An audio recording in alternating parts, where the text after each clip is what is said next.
11 2 নম্বর প্রশ্নটি হচ্ছে x square plus y square minus 8x plus 6y plus 21 equal 0 বৃত্তের বর্ধিত যে বেসটি 2,5 বিন্দু দিয়ে যায় তার সমীকরণ নির্ণয় করো। তাহলে আমরা একটা কাজ করি, প্রথমেই বৃত্তটির কেন্দ্র নির্ণয় করি। বৃত্তটি হচ্ছে x square plus y square minus 8x plus 6y plus 21 equal 0। তাহলে আমরা লিখতে পারি x square plus y square plus বৃত্তের সাধারণ সমীকরণে রূপান্তর করি 2gx, তাহলে লিখতে পারি 2 মাইনাস 4x প্লাস হচ্ছে মাইনাস 4 দুগুণ কত 8x প্লাস 2fy, 2f বলতে কত 3y প্লাস c মানে 21 ইকুয়াল কত 0। তাহলে বৃত্তটির কেন্দ্র কত? বৃত্তটির কেন্দ্র হচ্ছে 4, কত মাইনাস 3। কী কারণে আমরা একটু লক্ষ্য করি, আমাদের বৃত্তের সাধারণ সমীকরণ হচ্ছে x square plus y square plus 2gx plus 2fy plus c equal 0 এবং এই বৃত্তটির কেন্দ্র হচ্ছে মাইনাস জি কত minus f, minus g minus F.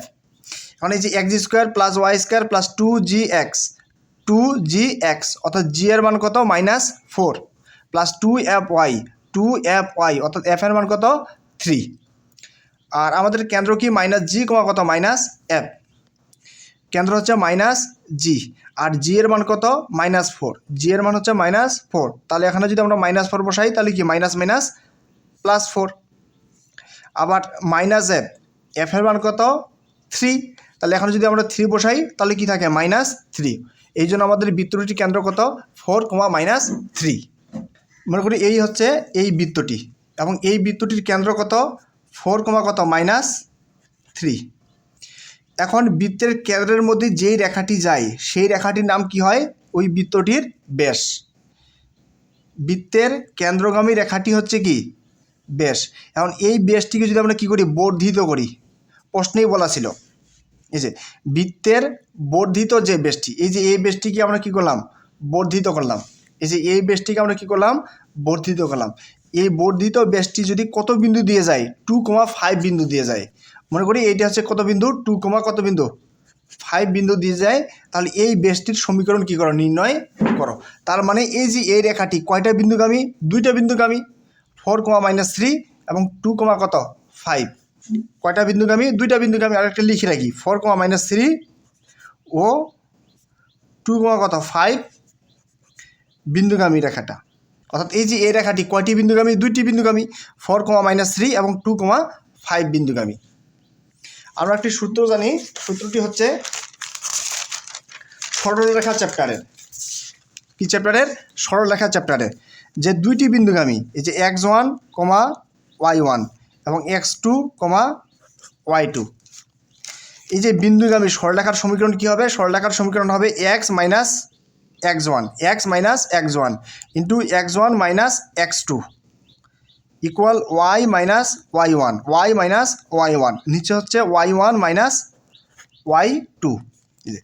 x1 y1 এবং x2 y2 বিন্দুগামী সরলরেখার সমীকরণ x minus x1 by x1 minus x2 equal y minus y1, নিচে হচ্ছে y1 মাইনাস y2। তাহলে নির্ণয় ব্যাসের সমীকরণ কি হবে? নির্ণয় ব্যাসটির সমীকরণ, ব্যাসটি কত বিন্দুগামী 4, মাইনাস 3 ও 2, 5। তাহলে সূত্রটি হচ্ছে কি x মাইনাস x1 বলতে কত মাইনাস 4 আর নিচে হচ্ছে x1 মাইনাস x1 কত 4 মাইনাস x2 কত 2 ইকুয়াল y মাইনাস y1 কত মাইনাস 3 মাইনাস মাইনাস প্লাস 3 এবং নিচে হচ্ছে y1 মাইনাস y2, যে y1 মাইনাস y2 কত 5। তাহলে কি হয় x মাইনাস 4, নিচে কি থাকে 4 মাইনাস 2, কী লেখা যাবে 2 লেখা যাবে ইকুয়াল উপরে কি y প্লাস 3 আর নিচে হচ্ছে মাইনাস 3 মাইনাস 5, কী লেখা যায় মাইনাস 8। তাহলে আমরা কাটাকাটি করতে পারি, 2 1 2, 4 2 কত 8। এবার আমরা আর গুণন দিব। এখন যদি আমরা আর গুণন দেই তাহলে কি হয়, এখানে কি থাকে মাইনাস 4, এই যে মাইনাস 4 ইন্টু কত x মাইনাস 4 ইকুয়াল এই যে y প্লাস 3, এই যে ওয়াই প্লাস কত 3, কারণ এখানে 1 আছে, 1-এর সাথে গুণ দিলে ওয়াই প্লাস 3ই হবে। এখন আমরা লিখতে পারি -4 মাইনাস মাইনাস প্লাস 4 চোক কত 16 ইকুয়াল ওয়াই প্লাস 3। এই অংশটাকে আমরা বাম পাশে নিয়ে আসি, অথবা এই অংশটাকে ডান পাশে নিয়ে যাই, এই অংশটাকে ডান পাশে নিয়ে যাই। তাহলে এখানে কত 0 ইকুয়াল -4x, এদিকে আসলে কি +4x, +16 এদিকে আসলে কি -16, আর এখানে কি থাকে প্লাস ওয়াই প্লাস 3। তার মানে আমরা লিখতে পারি